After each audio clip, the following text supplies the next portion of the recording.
everyone, my name is Josh and welcome to WHIMs.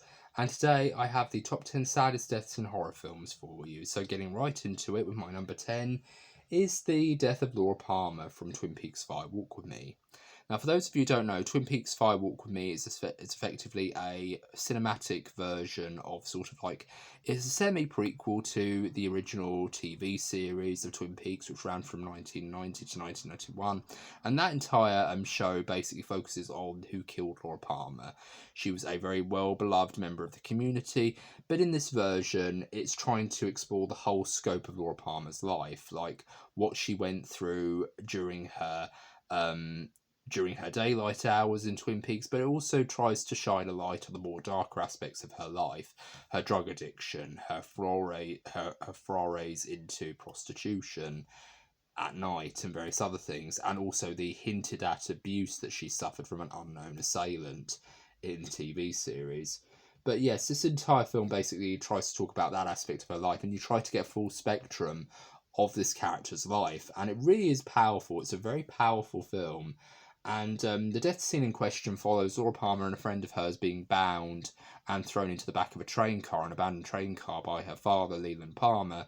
And he, along with a possessed, he's basically possessed by a demon known as, or a evil spirit called Bob, who has the intent on possessing Laura. But when Laura dismisses his advances for about the third time in the story, Laura Palmer gets an out through the form of a character throwing a very valuable item in the Twin Peaks universe known as the Owl Cave ring, which if you wear it, you are basically protected from supernatural interference. So you cannot be possessed, but you can be murdered. And of course, when you are murdered or when you are killed, your body and your soul is taken to the Black Lodge, which is the red curtained room with the black and white tiles on it. And this entire death scene is quite heartbreaking because we also see that Laura Palmer is not only just a woman, but she's a child who is having this horrible thing happen to her. She's 16, 17 years old, and she's having this horrible thing happen to her. But not only that, but she's having it happen to her own father. Her own father is doing this horrible thing to her, where she doesn't have any power, but she has one bit of power over him in the sense that she will not be taken, she will not be corrupted. And that's basically that her putting on the ring and refusing Bob is her basically saying, no, I won't be corrupted, I won't be taken over, I'm going to go out of this world. If I'm going to die horribly, I'm at least going to die horribly knowing that I was pure. And that's effectively what she did, or that she redeemed herself in some way. And that's an incredible end point for her character, and it really goes to show that she was on the whole a good person, unlike Bob, who succumbed to temptation and succumbed to evil. And that's effectively what it is. And the way it's shot, it's very artfully done, and it really does go to show, it does remind you on several occasions that this is a life being taken. This isn't just something for horror fans to cheer at when they see Michael Myers or Jason Voorhees or Freddy Krueger spout one of his catchphrases at people like "Bon appetit, bitch" or anything like that. You really do feel like this is a life being taken. You're not cheering it on like people would in a Friday the 13th film. You're almost like going, oh my god, this is horrible, this is a life being taken. And it really is well done, because a lot of people do criticise David Lynch as glorifying violence, but those people who say that haven't actually watched a single frame of David Lynch's films. If you watch his films, you know that he is a tremendous humanist. He understands people and what makes people tick, and it really is a good example of his visual storytelling genius in this film, that he's able to show this with such respect and such dignity, and to show a real sadness for this character because she has died horribly, and it really is just well done. And that's my number 10, and my number 9 is Mrs. Damien Karras from The Exorcist. Now, this death scene in question is sort of like the starting off point for one character in the film. The whole entire film focuses on the possession of Reagan, played by Linda Blair, and basically her mother's quest to kind of find out what's going on with her daughter. And there's another story going on involving a character called Damien Karras, who is a psychiatrist to priests who are losing their faith and losing their direction in their faith and in their church. And he basically has to try to keep them on the straight and narrow and keep them on the road to their calling.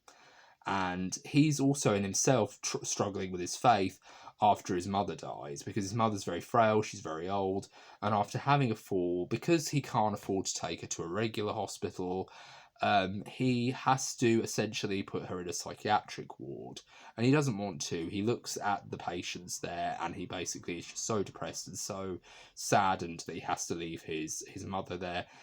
And he even has to say there's this really horrible moment where he literally says, "Okay, Mum, I have to go now. I have to leave." And she's literally begging him, like she's going, "No, Damie, don't leave me here. Take me with you." And it's such a horrible moment, because we could all relate to that situation where we've had to leave someone in a place like a hospital, or you're either on the receiving end. You've either been the visitor, or you've been the person who's been in hospital having to be left. And it is that really horrible feeling where you don't really feel that you can do anything for them. You just have to trust that the doctors are going to do their job and look after the person that you've left in their care. And it really is quite heartbreaking, because when you find out that she dies, you really do get this feeling of, oh my God, this poor woman died alone in this place that wasn't a very nice place to be in. And it really is quite heartbreaking. And that death haunts Damien throughout the course of the film. And it's really sad, and it really does make you kind of think. You get why Damien is struggling with his faith. You understand why he struggles with this calling that he's had.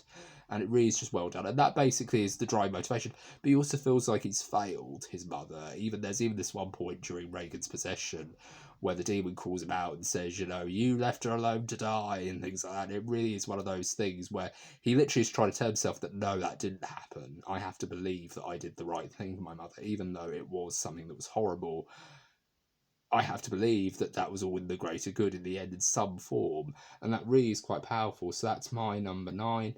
And my number 8 is the death of Beth from The Descent. Now, The Descent is a claustrophobic thriller that has a bit of a double meaning, because the film The Descent isn't just about the descent into the lower regions of a caving system in the Appalachian Mountains, but it's also the descent of one character by the name of Sarah, who, after going through a very tragic loss of losing both her daughter Jessica and her husband Paul, she basically decides to get over her grief. She goes with her friends Juno, Beth, and a group of other women to a caving system in the Appalachian Mountains to try to get her adventurous streak back. But all she can find is just grief, despair, and added claustrophobia and terror. But not only do they have to deal with tight spaces and very cramped conditions, and the lack of oxygen, of course, and being trapped under the earth, but they also have to deal with these humanoid creatures known as crawlers. And during one of the initial attacks, Juno, who is basically the ultimate survivor in this film, she gets spooked by something coming up behind her, and she accidentally attacks Beth and leaves her for dead out of shock. So not only is Beth left in this very horrible situation where she's effectively had her throat been stabbed in the throat with a pickaxe, but she's also been left to choke and suffocate. But not only that, but she's been left to the uncertain fate of potentially being eaten alive by these crawlers. And it's really quite horrific. But on top of that, she also lives long enough to tell Juno that Paul and Juno had an affair when he was alive. And so not only does she have to deal with the fact that she has to basically kill her best friend, who's been her rock throughout a majority of this film, but she also has to do it in quite an unthinkable way, where she has to kill her friend. It's really horrible, and it really does bring a tear to the eye, and it's a really powerful moment, because you really do see that there's layers to these characters' relationships, and it's so well written. I think Neil Marshall did an incredible job with these characters, and really kind of making them as human as possible. So that's my number 8, and my number 7 is the death of Annie from Halloween 2. And what I really like about this death is the murder of Annie Bartlett is actually talked about and given actual focus in the first film. She goes to the back of her car, she goes into a car, and she realises that when she's looking out through the windshield, she can see someone in the back of the car with her. And then Michael Myers grabs her around the throat and starts choking her. But when he realises that the wait's too long, he decides to basically cut her throat, and he leaves her for dead. But the reason why this murder is so impactful is the aftermath in Halloween 2, when we see Sheriff Bartlett basically see that his daughter is dead. And instead of basically him screaming her name over and over and over again in the words, "No," like in the Rob Zombie version of the sequel, screw that movie, I hate it. I hate anything Rob Zombie related. But I think, the 1982 version gave the character of Sheriff Bartlett much more respect and dignity in how he saw this death. He just basically looks at her with this very broken and very sad look on his face, shuts her eyes, and he just covers her up as the stretcher takes her off. That's handled with much more dignity than what they do in the remake, where they basically do the Rob Zombie thing, where they have a character shout and be very melodramatic, and then they show still, footage of, like home video footage of them in happier times, almost like that's going to make us care about them. I'm sorry, but after knowing a character for 5 minutes, I'm not going to care as soon as you show home video footage of this character, Rob Zombie. Thumbs down. I hate his films so much. I would have dedicated time video to breaking his balls. Look forward to that at some point in the future. No, only joking. But I don't like Rob Zombie's films. I hate them. They're awful. But yeah, that's my number 7. The Murder of Annie Bartlett from Halloween 2, 1982. And in my number 6 is the death of Larry Cotton from Hellraiser and the Cenobite deaths from Hellbound Hellraiser 2. And this death is really simple. So basically, Kirsty Cotton, played by Ashley Lawrence, has basically made a deal with the Cenobites to bring back a lost soul who she believes has escaped them, known as Frank Cotton, who, after basically solving a puzzle box known as the Lament Configuration, he basically has been doomed to a eternity in this realm called the Cenobite realm, where he's meant to endure pain and pleasure through the form of torture. And he comes back through an accident with Larry Cotton, his brother's blood, and him, along with his mistress, Julia Cotton, basically plan to murder a bunch of people so that Frank can get his skin back. But the one final bit of skin that Frank needs in order to fully come back, fully formed, is the skin of his brother, Larry. But the funny thing is you don't see Larry Cotton's death. You basically just see Julia looking shaken, and Larry saying, "What's the matter?" and her saying, "Come upstairs, there's something I need to show you." And then that's all you see. And then the next time you see Larry, he has scratches and bruises all over the top of his head. But then we realise very quickly that isn't Larry, and it's very quick. And when we actually find out what happened to the real Larry, it's even more heartbreaking, because we see that he basically is just a bloodied mess on the floor, and it's a really horrible situation, because not only has her father died, but also he's died in a really horrible way as well. His skin's literally been torn off him, and it's really horrible. And there's this really horrible moment where Ashley Lawrence just starts crying. She falls to her knees and she just starts crying, and she just says the words "Daddy" repeatedly. And it's really sad, and it really does make you it leaves a lump in your throat. It really is incredibly heartbreaking. But then it also leads to a really awesome death in the death of Frank, when he goes, "Hush now, your dear old Uncle Frank's here, your dear old Uncle Frank." And then the lights go down, and then the Chatterer pops out, and he gives Frank that little shove, and he's like, "What are you going to do?" And it's really wonderful. I love that death scene. The death scene of Frank in Hellraiser 1 is absolutely so satisfying. And you're almost thankful that the Cenobites have shown up, because they're not the monsters in the Hellraiser films. It's Frank and Julia. They're the monsters in the Hellraiser films. They're people, but they're monsters. That's kind of like the Stephen King philosophy. But yes, another death that I'm going to feature on this list very quickly is the death of the Cenobites. And the reason why this death is so heartbreaking, because you find out that they were once humans, so when you actually see the deaths happen via another Cenobite, you actually do see their human forms. And one of the big ones that really got my attention was the death of the Chatterer, when he gets impaled to one of the revolving pillars. They do this very wonderful edit cut where you see a boy pinned to the revolving pillar in the place of the Cenobite, the Chatterer Cenobite. That's really heartbreaking, and it really just goes to show how old was he when he encountered the Lament Configuration. There's so many elements of backstory just in that one image that really just gets the wheels turning, but it's also quite a haunting image to see. But not only that, but when Pinhead, aka Captain Elliot Spencer, or Leader Cenobite, when it's his turn to finally go, before Channard Cenobite can deal the killing blow, there's this wonderful look between him and Kirsty where he's basically just telling her with his eyes, just go, it's too late for me, but you can go, you can be saved. And there's this wonderful moment where it kind of delves into his backstory with him being a soldier in World War One, where he basically has this moment where he picks up a sword from one of his torture robes and he basically holds it up against his chest, and then immediately, Channard cuts his throat. And it's almost like the character's saying, if I'm going to die, I'm going to make damn well sure that I die with a weapon in my hand. And that just feels like a very World War II soldier type of deal. And it really is well done. So that's my number 6, The Death of Larry from Hellraiser 1 and The Cenobite Deaths from Hellraiser 2. Now, very quickly, I'm going to speed through this one. The trailer attack from Hills Have Eyes 2005. It's just really heartbreaking, and I feel like there's more attention to detail given into this scene, because you really do feel that sense of you being invaded. And I know they're trying to basically say that there is a big difference between these two characters, but there's also a lot of similarities. But I feel that the 2005 version does a very good job of Reese kind of selling that sense of being invaded and this family kind of losing massive amounts in their number.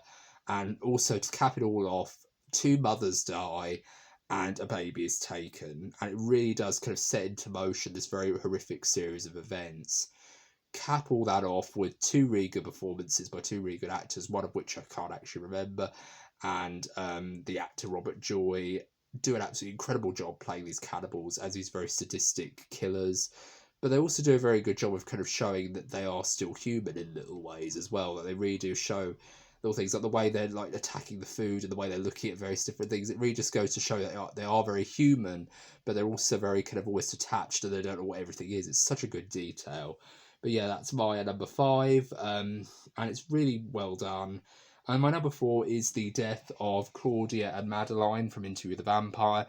Now, for those of you who don't know, Interview with the Vampire is a film that came out in 1994, and it stars Tom Cruise and Brad Pitt.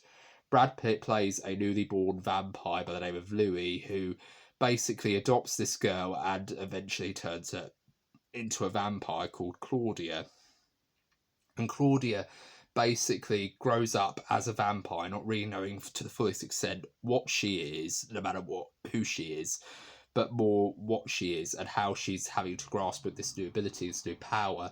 But also she has to grapple with this idea of that she is effectively a child who is maturing into a woman, but she's not maturing in a physical sense. She's maturing in a mental sense, but she still has this body of a child. So she's this child who is trying to basically come to terms with the fact that she's no longer a child anymore. She's a monster, but also the fact that she's also not going to be able to age or die in any way, any natural way, other than if any of the elements decide to, conspire against her in the case of sunlight or, being, killed in any given way. It really is quite horrifying. So when she discovers this, she decides to use her powers as a creature of the night to find herself a mother figure. So she finds it in the form of Madeline, and they have this very strong mother and daughter relationship. But it all very quickly goes to tragedy when a carnival of vampires discovers through a slip of Louis's thoughts that Louis had actually been involved in the killing of another vampire, his creator known as the Stat, played by Tom Cruise. And it's this death that actually is a big no-no in the world of vampires. And this means the death of Louis and Claudia and Madeline. But it's death for the 2 of them. It's death for Claudia and Madeline, but Louis has to spend an eternity in a box, in a coffin, for his troubles. But what's really horrible about this death scene is the fact that it basically takes the idea of sunlight into the most tragic thing imaginable, because you know that these characters aren't going to make it, but you know that they scream and they shout and they beg and they cower, and it's really horrible. It's a really horrible thing to listen to, especially hearing Claudia's screams as the sunlight engulfs her. And Kirsten Dunst, to have such talent at the age that she was when she made that film, it really goes to show that she was way more talented at that very early age than a lot of us could only dream of at the ages that we were at the ages that she was when she made that film. So it really is quite an incredible achievement for her from an acting perspective. And she was just incredible in that film as that character, because she's not only just playing a child who's a vampire, which is a very easy thing to play. Like, you can really big up the campness. Like, you can really big up the thing. Like, one of my favourite examples of a child vampire done to camp level is the scene in 30 Days of Night where the child vampire is eating the victim, and then she just sort of leans up and she goes, "I'm done with this one," and then she just turns around and she goes, "You want to play with me now?" And it's like, that's the camp version of how to do a vampire child. But what's very good is that Kirsten Dunst plays Claudia with so many layers, where she is a child she's a vampire that's stuck in a child's body, but she's also maturing mentally. So she's starting to think, she's starting to process things. And it's such an incredibly layered character. And it must have been such a gift to play, because honestly, there's so many layers to that character. And it's so well done. But it's also really tragic, because when Louis is released and he sees that what's happened to Claudia and Madeline, it's horrifying, and you really do feel like crying with him. Like, it really is horrible. And when he touches them and then they just crumble and then the dust sort of like wafts into his face, it's such a incredibly powerful moment. And it's beautiful, but it's also really tragic. And that's my number 4, and the death of Claudia and Madeline from Interview with the Vampire. And my number 3, we're at the home stretch now, guys, come on. And it's the death of Frank from 28 Days Later. And this one's very simple. Frank, played by Brian Gleeson, is living with his daughter Katie in a block of flats, and him and his daughter, along with 2 survivors, try to get out of London and try to find the radio signal, the origin of the radio signal that they found, where it's a military outpost who are looking for survivors. But during their trek, they get holed up on the highway, or on the M section of the highway, and Frank decides to leave and go and investigate. But during his investigation, he encounters a corpse which has a bit of infected blood drip from its carcass and fall onto Frank's eye. And what's very sad about this death is we've gotten to know this character throughout a very small period of time. So when we actually do see him die, it is really horrific and it is really horrible, because we know that as soon as the infection spreads, there's no stopping it, and you can't actually do anything to calm them. But what's really horrible is that Frank knows that he's turning. Frank knows that he's got this very predatory aspect to his character now, but he can't control it. And that's what's so heartbreaking. And that's something that I am going to go into a bit more detail when I actually do talk about this film proper. Because I don't think this film is a zombie film. I think it's an infected film. Zombies don't run. So that's my one argument for that particular purpose. Because they're meant to be dead. They're meant to be rotting. So that's my argument for that. But yeah, this death is really sad, because it's the death of someone's father. And as soon as that happens, it's like the death of the mentor trope in a lot of science fiction and fantasy films, where as soon as the mentor is gone, all bets are off, and now the main character is officially on their own. Frank has almost been like their mentor from the very start, and it feels like when he goes, it's almost like the age of innocence has passed, and now we're transcending into experience, we're transcending into even darker territory, and that's very powerful. So that's my number 3, the death of Frank from 28 Days Later, and my number 2 is Georgie Denborough from It Chapter 1. Now, the reason why this death is so brutal to me is because this death, unlike in the book and in the 1990 miniseries with Tim Curry, in the book and in the miniseries, the death of Georgie is treated like it's just a very tragic death of a child, where there's this one scene in the miniseries where Eddie describes it as, this one guy basically killed Georgie by pulling off of one of his arms off like a wing straight off of a fly, and things like that. And it really is kind of like brutal imagery, like it really is that quick. And in the continuity of those films, Georgie is dead. There's no debate about it. But in It Chapter 1, it's treated as he's gone missing and no one's found a body. And that makes it even more sadder when Bill is actually trying to find his brother. He's actually trying to go through all the plans of the sewers and try to say that, oh yeah, this is where he could have gone, this is how it could have happened. And then when Pennywise says, this isn't real enough for you, Billy, it was real enough for Georgie, that's kind of like, oh, okay, that's him basically fucking around with Bill and saying, look, I killed your brother and this is what happened.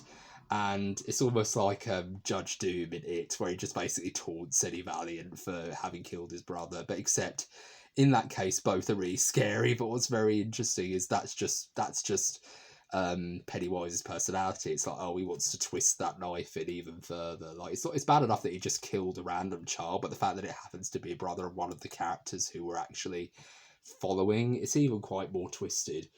But it's actually quite tragic as well, because Georgie is doing that with the best of intentions, because the boat isn't just simply a random paper boat that was created by anybody in his family. It was created by his brother, Billy, and he feels like because his brother made it for him, it means a lot. And of course, when family members do give you gifts in real life, it does mean a lot to you, because you feel like when you're especially when you're a child, it does a very good job of really kind of putting you inside the head of a child.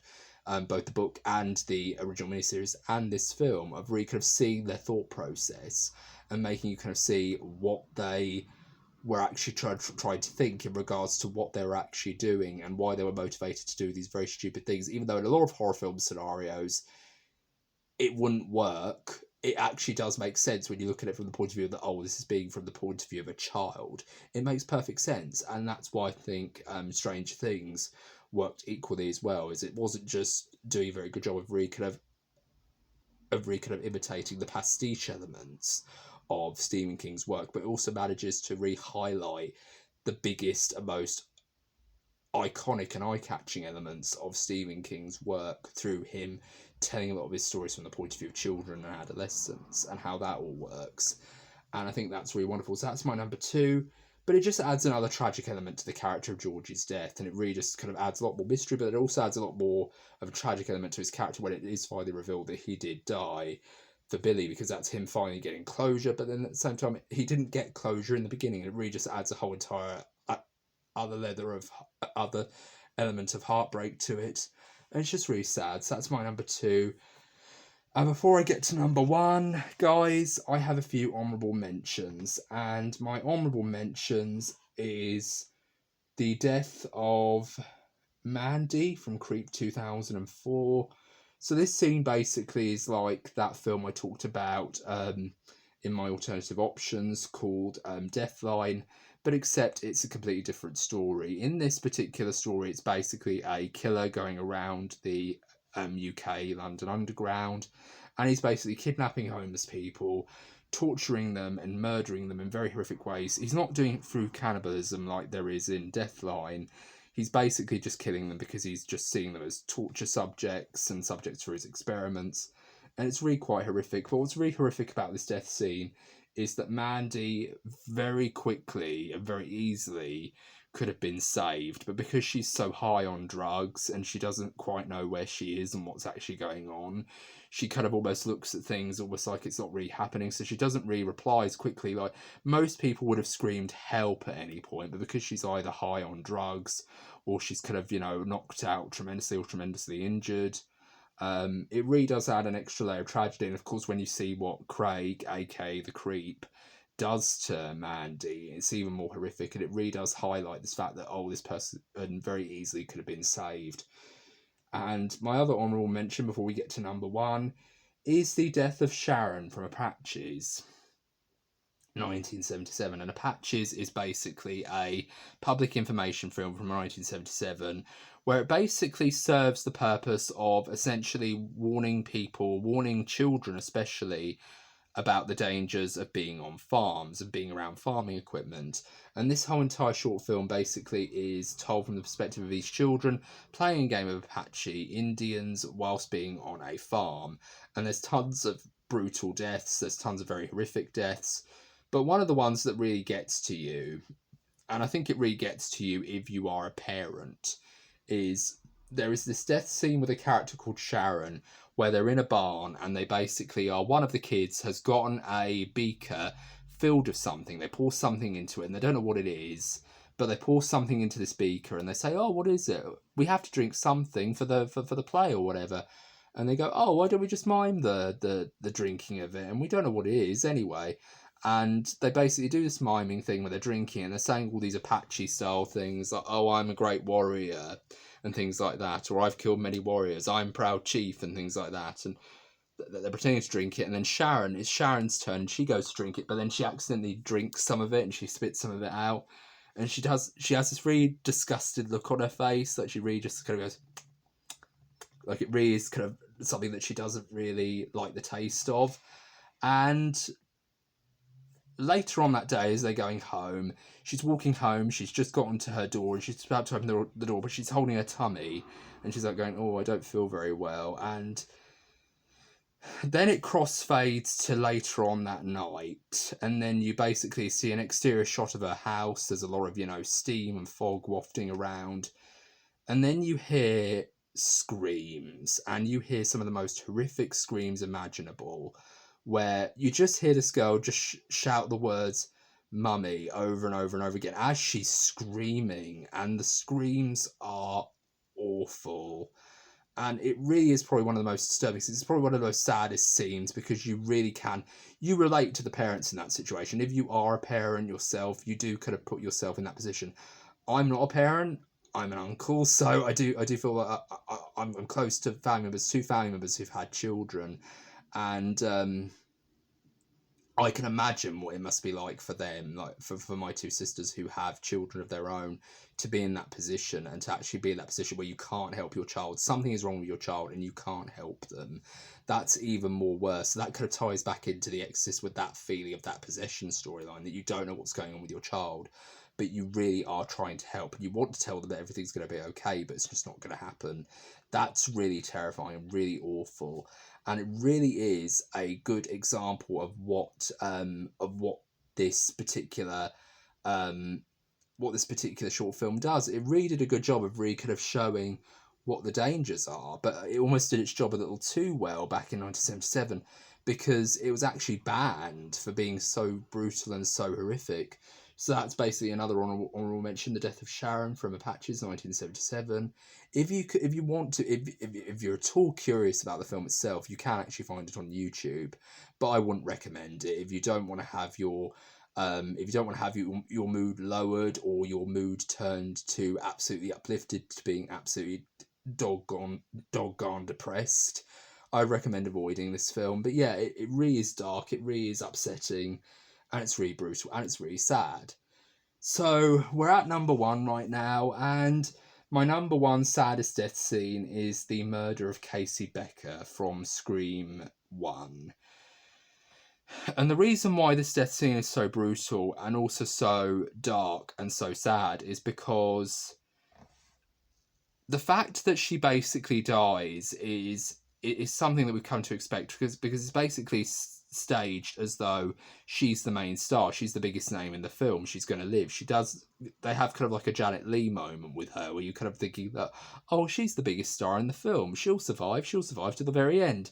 But then they kill her at the very start of the film. But what's really horrific about this death scene is two things. One death scene is the fact that she basically has been stabbed in the chest, she's been stabbed through the lungs, so she's basically choking on her own blood. But also on top of that, she has one last chance where she basically reaches up to get the ghost face mask. She pulls the ghost face mask off, and the camera pans up, so you don't see the killer's face, you just see the knife, and it just comes down. And you're hearing the gashes of the knife going into flesh. You're hearing the ripping of the flesh as the knife's going in, and then you just basically hear her choking on her own blood. But on top of that, the most horrible thing is that you're not only hearing her dying horrifically, but you're also thinking to yourself, the last thing she sees before she dies is the face of her killer, and she can't identify him, she can't speak his name. All she can do is just look, and very slowly her eyes fade and she very slowly shuts her eyes, and it's horrible. But then on top of that, she has a cellular phone with her, so she's still got the voice dial on, so when her mum comes home, she picks up the phone and she can hear her daughter choking on her own blood, and she can hear her daughter being dragged away by her killer. And that's just, oh, that's so awful. That's so awful. And it really does do a good job of telling you how awful that is. And when the mum's just saying, Casey, sweetie, you all right? It's really horrible, and it really does make you feel sad. And it's making you kind of think to myself, oh my God, this isn't just a simple slasher film death where Jason Voorhees throws them up against a tree and then that's it.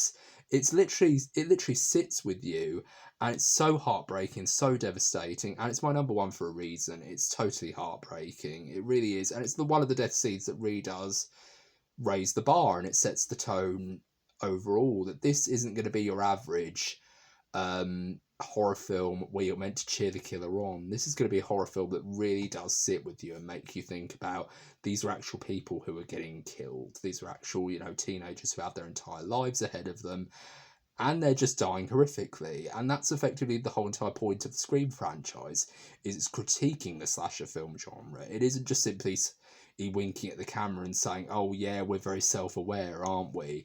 It's also trying to say that, oh yeah, this is actually us critiquing the slasher film genre. We're actually adding humanity to these characters, and we're actually following the victims as opposed to the killer.